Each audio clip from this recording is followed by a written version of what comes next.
இன்னைக்கு நம்ம பார்க்க போற ப்ராஜெக்ட் வந்து பாத்தீங்கன்னா நுமேட்டிக் ட்ரில்லிங் மிஷின். இந்த ப்ராஜெக்ட் வந்து எதுக்கு யூஸ் ஆகுது அப்படின்னு பாத்தீங்கன்னா, ஒரு பொருளை வந்துட்டு துளையிடுறதுக்காக யூஸ் ஆகுது. ஃபார் எக்ஸாம்பிள், ஒரு சின்ன சாஃப்ட் ஒரு இரும்பு ராடுல ஓட்டை போடணும்னாலும் சரி, ஒரு மர கட்டைகள்ல ஓட்டை போடணும்னாலும் சரி, ஒரு ட்ரில்லர் வந்துட்டு யூஸ் பண்ணி நம்ம ஓட்டை போடுவோம்.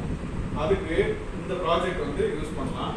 இதுக்கு முன்னாடி இந்த ப்ராஜெக்ட் எல்லாம் பாத்தீங்கன்னா, இதுக்கு முன்னாடி இந்த ட்ரில்லிங் மிஷின்ஸ் எல்லாம் வந்து பாத்தீங்கன்னா உங்களுக்கு வெறும் மோட்டார் மூலியமா இயக்கக்கூடியதா தான் இருந்துச்சு. அதாவது மின்சாரத்தின் மூலியமா இயக்கக்கூடியதா இருந்துச்சு. இப்ப நம்மளோட ப்ராஜெக்ட் வந்து பாத்தீங்கன்னா உங்களுக்கு காற்றின் மூலமா இயக்கக்கூடியதா இருக்கு. அதை பத்தி தான் இன்னைக்கு நம்மளோட ப்ராஜெக்டை பத்தி பார்க்க போறோம். வாங்க, அதுல என்னென்ன பார்ட்ஸ் இருக்கு அதை பத்தி டீடைலா பார்ப்போம். வாங்க. இதுல ஃபர்ஸ்ட் வந்து பாத்தீங்கன்னா கீழே அடிப்பகுதியில வந்து பாத்தீங்கன்னா இதுக்கு பேர் பேஸ்ன்னு சொல்லுவோம். இந்த பேஸ் வந்து பாத்தீங்கன்னா 4 கால் இருக்கும். இது வந்து இந்த டோட்டல் அசம்பிளியோடைய வெயிட்டையும் தாங்கக்கூடியதாக இந்த பேஸ் வந்து இருக்கு. இதுக்கு மேல வந்து பாத்தீங்கன்னா ஒரு எண்டுல வந்து பாத்தீங்கன்னா ஒரு ஆர்ம் வந்து கிரியேட் பண்ணிருக்கோம். இந்த ஆர்ம் வந்து எதுக்கு யூஸ் ஆகுது அப்படின்னா, இந்த ட்ரில்லிங் மிஷினுடைய அந்த ஹெட் பகுதி, தலைப்பகுதியை வந்து தாங்கி இருக்கக்கூடியதற்காக இந்த ஆர்ம் வந்து பயன்படுத்திருக்கோம். இந்த இதோடைய ஒரு சைட்ல வந்து பாத்தீங்கன்னா ஒரு நுமேட்டிக் சிலிண்டர் வந்து இங்க பயன்படுத்திருக்கோம். இந்த நுமேட்டிக் சிலிண்டருக்கு பேர் வந்து பாத்தீங்கன்னா டபுள் ஆக்டிங் நுமேட்டிக் சிலிண்டர்னு பேரு. இதுல இந்த டபுள் ஆக்டிங் நுமேட்டிக் சிலிண்டரை வந்து ஆப்ரேட் பண்றதுக்கு வந்து பாத்தீங்கன்னா இங்கனக்குள்ள ஒரு வால்வ் வந்து பயன்படுத்திருக்கோம். இதுக்கு பேர் 4/3 DCV டைரக்ஷன் கண்ட்ரோல் வால்வ் அப்படின்னு சொல்லி பேரு. இதுல இருந்து, அதாவது கம்ப்ரஸர்ல இருக்கிற ஏர் வந்துட்டு இந்த 4/3 DCV வால்வ் வரும்போது அது எந்த சைடுக்கு போகணும், மேல இருக்கிற வால்வுக்கு இந்த நட்டுக்கு போகணுமா, இந்த வால்வுக்கு இந்த போர்ஷனுக்கு போகணுமா, இல்ல இந்த போர்ஷனுக்கு போகணுமா அப்படின்றத கண்ட்ரோல் பண்ணி அனுப்புறதுக்கு இந்த டிசிவி வால்வ் வந்து யூஸ் பண்றாங்க.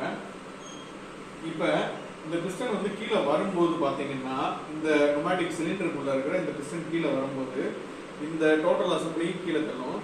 இது கூட இந்த லெஃப்ட் ஆர்ம், இந்த ஆர்ம்ல வந்து பாத்தீங்கன்னா என்ன இருக்கு அப்படின்னு பாத்தீங்கன்னா, இதுக்கு பேர் தான் நுமேட்டிக் ட்ரில்லர் அப்படின்னு சொல்லி சொல்லுவோம். அதாவது இது நார்மலா கடைகளில் கிடைக்கக்கூடியது தான் நுமேட்டிக் ரோலரு.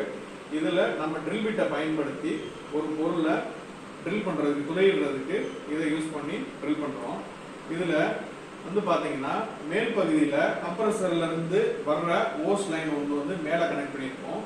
கீழ் பகுதியில வந்து பாத்தீங்கன்னா நம்ம ட்ரில் பிட்டை வந்து இந்த வாய் பகுதியில வந்து கீழே வந்து கனெக்ட் பண்ணியிருக்கோம். இந்த இது வந்து ஓடுறதுக்கு, இந்த ஏர் சர்க்குலேஷன் உள்ள போகிறதுக்கு அலோவ் பண்றதுக்கு, கண்ட்ரோல் பண்றதுக்கு இதுக்கு ஒரு சுவிட்ச் இருக்கு. இந்த ஸ்டீல்ல இருக்கிறது தான் இதோட சுவிட்ச். இதை நீங்க பிரஸ் பண்ணும்போது, அழுத்தும் போது பாத்தீங்கன்னா காத்து உள்ள போய் இந்த இதை வந்து ரொட்டேட் பண்ண வைக்கும். இது ரொட்டேட் பண்ணும்போது இந்த ட்ரில்லர் வந்துட்டு சுத்தும் போது நம்ம எந்த ஒர்க் பீஸை வந்து வச்சிருக்கணுமோ, வச்சிருக்கிற பீஸை வந்து மேல வந்து துளை போடுறதுக்கு இது பயன்படுது.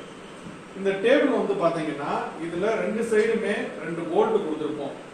இந்த போல்ட் வந்து எதுக்காக அப்படின்னா, ஒர்க் பீஸை ஆடாம அசையாம பிடிச்சுக்கிறதுக்காக இந்த போல்ட் யூஸ் பண்ணி இந்த ஒர்க் பீஸை டைட் பண்ணி வைக்கிறோம். இப்படிதான் இந்த நுமேட்டிக் ட்ரில்லிங் மிஷின் இயங்குது. தேங்க்யூ.